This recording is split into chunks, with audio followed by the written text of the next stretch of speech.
In front of me is Motorola Edge 70, and today I would like to show you how you can turn on or turn off auto rotation.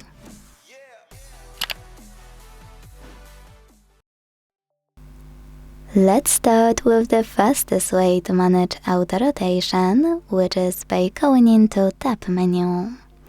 To do that, swipe down from the top right corner of your screen until you see all of your shortcuts.